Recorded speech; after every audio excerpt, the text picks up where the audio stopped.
नमस्कार। उनकी कलम मेरी आवाज़ में आप सभी का स्वागत है। बड़ों को प्रणाम और छोटों को बहुत सा प्यार। चलिए सुनते हैं कहानी बदला, जिसे लिखा है अज्ञेय जी ने।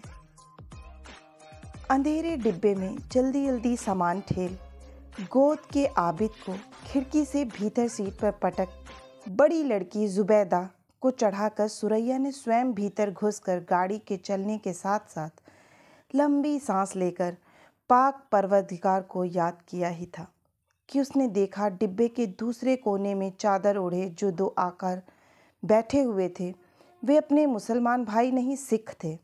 चलती गाड़ी में स्टेशन की बत्तियों से रह रहकर जो प्रकाश की झलक पड़ती थी, उससे उसे लगा कि उन सिखों की स्थिर अपलक आंखों में अमानुषी कुछ है। उनकी दृष्टि जैसे उसे देखती है, पर उसकी काया पर रुकती नहीं, सीधी भेदती हुई चली जाती है। और तेज धार सा एक अलगाव उनमें है जिसे कोई छू नहीं सकता। छुएगा तो कट जाएगी। रोशनी इसके लिए काफ़ी नहीं थी, पर सुरैया ने मानो कल्पना की दृष्टि से देखा कि उन आँखों में लाल लाल डोरे पड़े हैं और वह डर से सिहर गई। पर गाड़ी तेज चल रही थी। अब दूसरे डिब्बे में जाना असंभव था। कूद पड़ना एक उपाय होता, किंतु उतनी तेज गति में बच्चे कच्चे लेकर कूदने से किसी दूसरे यात्री द्वारा उठाकर बाहर फेंक दिया जाना क्या बहुत बदतर होगा? यह सोचती और ऊपर से झूलती हुई खतरे की चेन के हैंडल को देखती हुई वह अनिश्चित सी बैठ गई। आगे स्टेशन पर देखा जाएगा। एक स्टेशन तक तो कोई खतरा नहीं है, कम से कम अभी तक तो कोई वारदात इस हिस्से हुई नहीं। आप कहाँ तक जाएंगी? सुरैया चौंकी। बड़ा सिख पूछ रहा था। कितनी भारी उसकी आवाज़ थी, जो शायद 2 स्टेशन के बाद उसे मार कर ट्रेन से बाहर फेंक देगा। वह यहाँ उसे आप कहकर संबोधन करे। इसकी विडंबना पर वह सोचती रह गई और उत्तर में देर हो गई। सिख ने फिर पूछा, आप कितनी दूर जाएंगी? सुरैया ने बुर्का मुंह से उठाकर पीछे डाल रखा था। सहसा उसे मुंह पर खींचते हुए कहा, इटावे जा रही हूँ। सिख ने क्षण भर सोचकर कहा, साथ कोई नहीं है? उस तनिक सी देर को लक्ष्य करके सुरैया ने सोचा, हिसाब लगा रहा है कि कितना वक्त मिलेगा मुझे मारने के लिए। या रब, अगले स्टेशन पर कोई और सवारियां आ जाएं और साथ कोई ज़रूर बताना चाहिए, उससे शायद यह डरा रहे। यद्यपि आजकल के ज़माने में वह सफ़र में साथ क्यों, जो डिब्बे में साथ ना बैठे। कोई छुरा भोंक दे तो अगले स्टेशन तक बैठी ही रहना, कि कोई आकर खिड़की के सामने खड़ा होकर पूछेगा, किसी चीज़ की ज़रूरत तो नहीं? उसने कहा, मेरे भाई हैं दूसरे डिब्बे में। आबिद ने चमक कर कहा, कहाँ माँ? मामू तो लाहौर गए हुए हैं। सुरैया ने उसे बड़ी जोर से डपट कर कहा, चुप रह। थोड़ी देर बाद सिख ने फिर पूछा, इटावे में आपके अपने लोग हैं? हाँ। सिख फिर चुप रहा। थोड़ी देर बाद बोला, आपके भाई को आपके साथ बैठना चाहिए था। आजकल के हालात में कोई अपनों से अलग बैठता है। सुरैया मन ही मन सोचने लगी कि कहीं कमबख्त ताड़ तो नहीं गया कि मेरे साथ कोई नहीं है। सिख ने मानो अपने आप से ही कहा, पर मुसीबत में किसी का कोई नहीं है, सब अपने ही अपने हैं। गाड़ी की चाल धीमी हो गई। छोटा स्टेशन था। सुरैया असमंजस में बैठी थी कि उतरे या बैठी रहे। 2 आदमी डिब्बे में और चढ़ाए। सुरैया के मन में तुरंत कहा, हिंदू। और तब वह सचमुच और भी डर गई और थैली पोटली समेटने लगी। सिख ने कहा, आप क्या उतरेंगी? सोचती हूँ भाई के पास जा बैठूं। क्या जीव है इंसान की, ऐसे मौके पर भी झूठ की टट्टी की आड़ बनाए रखता है। और कितनी झीनी आड़, क्योंकि डिब्बा बदलवाने भाई स्वयं ना आता कहाँ से हो जब ना। सिख ने कहा, आप बैठी रहिए, यहाँ आपको कोई डर नहीं है।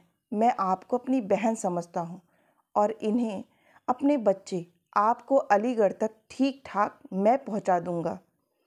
उससे आगे खतरा भी नहीं है और वहां से आपके भाई बंद भी गाड़ी में आ ही जाएंगे। एक हिंदू ने कहा, सरदार जी जाती है तो जाने दो ना, आपको क्या। सुरैया ना सोच पाई कि सिख की बात को और इस हिंदू की टिप्पणी को किस अर्थ में ले, पर गाड़ी ने चलकर फैसला कर दिया। वह बैठ गई। हिंदू ने पूछा, सरदार जी आप पंजाब से आए हो? जी। कहाँ घर है आपका? शेखपुरे में था। अब यहीं समझ लीजिए। यहीं? क्या मतलब? जहाँ मैं हूँ वही घर है, रेल के डिब्बे का कोना। हिंदू ने स्वर को कुछ संयत कर, जैसा गिलास में थोड़ी सी हमदर्दी उड़ेल कर सिख की ओर बढ़ाते हुए कहा, तब तो आप शरणार्थी हैं। सिख ने मानो गिलास को जी मैं नहीं पीता कहकर ठेलते हुए एक सूखी हंसी हंसकर कहा, जिसकी अनुगूंज हिंदू महाशय के कान नहीं पकड़ सके। जी। हिंदू महाशय ने तनिक और दिलचस्पी के साथ कहा, आपके घर के लोगों पर तो बहुत बुरी बीती होगी। सिख की आंखें में एक पलक के अंश भर के लिए अंगार चमक गया, पर वह इस दाने को भी चुगने ना पड़ा, चुप रहा। हिंदू ने सुरैया की ओर देखते हुए कहा, दिल्ली में कुछ लोग बताते थे वहाँ उन्होंने क्या क्या जुल्म किए हैं हिंदुओं और सिखों पर। कैसी कैसी बातें वे बताते थे, क्या बताऊं, जबान पर लाते शर्म आती है। औरतों को नंगा करके। सिख ने अपने पास पोटली बनकर बैठे दूसरे व्यक्ति से कहा, काका तुम ऊपर चढ़कर सो रहो। स्पष्ट ही वह सिख का लड़का था, और जब उसने आदेश पाकर उठकर अपने 16-17 बरस के छरहरे बदन को अंगड़ाई में सीधा कर ऊपरी बर्थ की ओर देखा, तब उसकी आंखों में भी पिता की आंखों का प्रतिबिंब झलक आया। वह ऊपरी बर्थ पर चढ़कर लेट गया। नीचे सिख ने अपनी टांगें सीधी की और खिड़की से बाहर की ओर देखने लगा। हिंदू महाशय की बात बीच में रुक गई थी। उन्होंने फिर आरंभ किया, बाप भाइयों के सामने ही बेटियों बहनों का नंगा करके। सिख ने कहा, बाबू साहब हमने जो देखा है वह आप हम ही को क्या बताएंगे। इस बार वह अनुगूंज पहले से ही स्पष्ट थी, लेकिन हिंदू महाशय ने अब भी नहीं सुनी। मानो शह पाकर बोले, आप ठीक कहते हैं, हम लोग भला आपका दुख कैसे समझ सकते हैं। हमदर्दी हम कर सकते हैं, पर हमदर्दी भी कैसी जब दर्द कितना बड़ा है यह ना समझ पाए। भला बताइए, हम कैसे पूरी तरह समझ सकते हैं कि उन सिखों के मन पर क्या बीती होगी जिनकी आंखों के सामने उनकी बहू बेटियों को। सिख ने संयम से कांपते हुए स्वर में कहा, बहू बेटियां सबकी होती हैं बाबू साहब। हिंदू महाशय तनिक से अप्रभित हुए कि सरदार की बात का ठीक आशय उनकी समझ में नहीं आ रहा, किंतु अधिक देर तक नहीं बोले। अब तो हिंदू सिख भी चेते हैं। बदला लेना बुरा है, लेकिन कहाँ तक कोई सहेगा। इस दिल्ली में तो उन्होंने डट कर मोर्चे लिए हैं, और कहीं कहीं तो ईंट का जवाब पत्थर से देने वाली मसल सच्ची कर दिखाई है। सच पूछो तो इलाज ही यही है। सुना है करोल बाग में किसी मुसलमान डॉक्टर की लड़की को। अब की बार सिख की वाणी में कोई अनुगूंज नहीं थी, एक प्रकट और रड़कने वाली रुखाई थी। बोला, बाबू साहब औरत की बेइज्जती सबके लिए शर्म की बात है। और बहन, यहाँ सिख सुरैया की ओर मुखातिब हुआ, आपसे माफ़ी मांगता हूँ कि आपको यह सुनना पड़ रहा है। हिंदू महाशय ने अचकचा कर कहा, क्या क्या क्या? मैंने इनसे कुछ थोड़े ही कहा है। फिर मानो अपने को कुछ संभालते हुए और ढिठाई से कहा, ये आपके साथ है। सिख ने और भी रुखाई से कहा, जी अलीगढ़ तक मैं पहुंच रहा हूं। सुरैया के मन में किसी ने कहा, यह बेचारा शरीफ आदमी अलीगढ़ जा रहा है। अलीगढ़ अलीगढ़। उसने साहस कर कर पूछा, आप अलीगढ़ उतरेंगे? हाँ। वहाँ कोई है आपके? मेरा कहाँ कौन है, लड़का तो मेरे साथ है। वहाँ कैसे जा रहे हैं? रहेंगे? नहीं, कल लौट आऊँगा। तो तमफरीहन जा रहे हैं? तमफरीह? सिख ने खोए से स्वर में कहा। तफरीह? फिर संभल कर, नहीं, हम कहीं नहीं जा रहे। अभी सोच रहे हैं कि कहाँ जाएं, और जब टिकाऊ कुछ न रहे तब चलती गाड़ी में ही कुछ सोचा जा सकता है।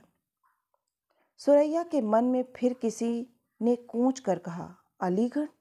अलीगढ़? बेचारा शरीफ है। उसने कहा, अलीगढ़ अच्छी जगह नहीं है, आप क्यों जाते हैं? हिंदू महाशय ने भी कहा, जैसे किसी पागल पर तरस खा रहे हो। भला पूछिए, मुझे क्या अच्छी और क्या बुरी? फिर भी आपको डर नहीं लगता कोई छुरा ही मार दे रात में? सिख ने मुस्कुरा कर कहा, उसे कोई नजात समझ सकता है, या आपने कभी सोचा है? कैसी बातें करते हैं आप? और क्या, मारेगा भी कौन? या मुसलमान, क्या हिंदू? मुसलमान मारेगा तो जहाँ घर के और सब लोग गए हैं वहीं मैं भी जा मिलूंगा, और अगर हिंदू मारेगा तो सोच लूँगा कि यही कसर बाकी थी। देश में जो बीमारी फैली है वह अपने शिखर पर पहुंच गई है, और अब तंदुरुस्ती का रास्ता शुरू होगा।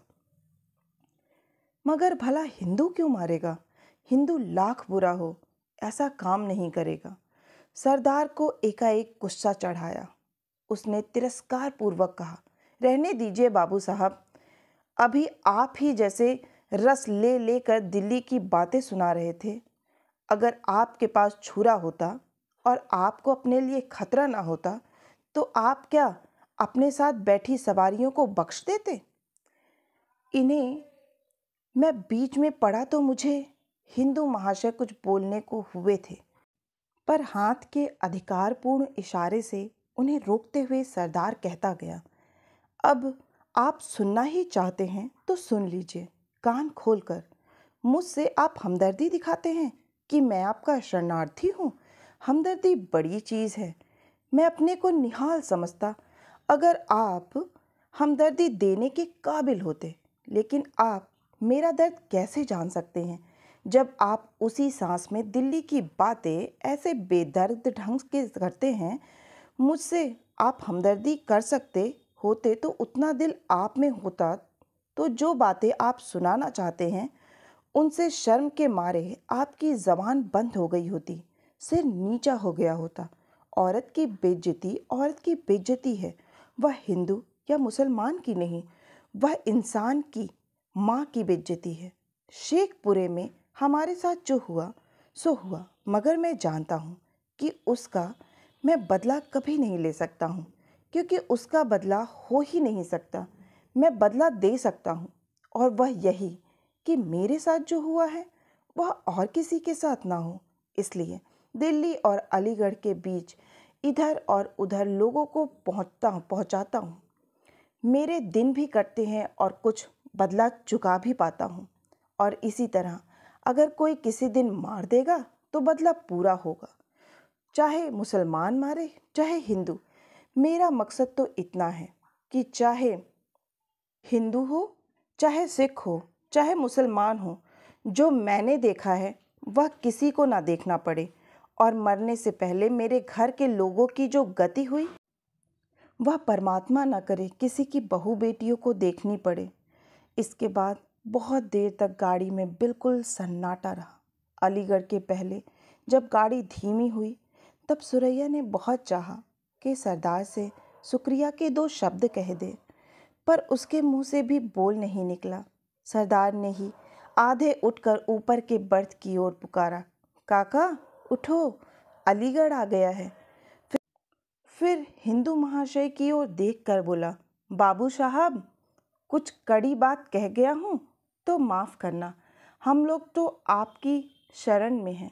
हिंदू महाशय की मुद्रा से स्पष्ट दिख रहा था कि वहाँ वह सिख ना उतर रहा होता तो वह स्वयं उतरकर दूसरे डिब्बे में जा बैठते। आशा है कि आपको यह कहानी बहुत ही पसंद आई होगी। अगर पसंद आई है तो मुझे प्रोत्साहित करने के लिए एक लाइक करें, अपनों के साथ शेयर करें और हाँ, अगर आप इसी तरह की मनोरंजक कहानियाँ सुनना चाहते हैं तो इस चैनल से जुड़ना ना भूलें और चैनल को सब्सक्राइब करें। फिर मिलती हूँ एक नई कहानी या कविता के साथ। तब तक के लिए आप सभी का सुनने के लिए बहुत बहुत धन्यवाद।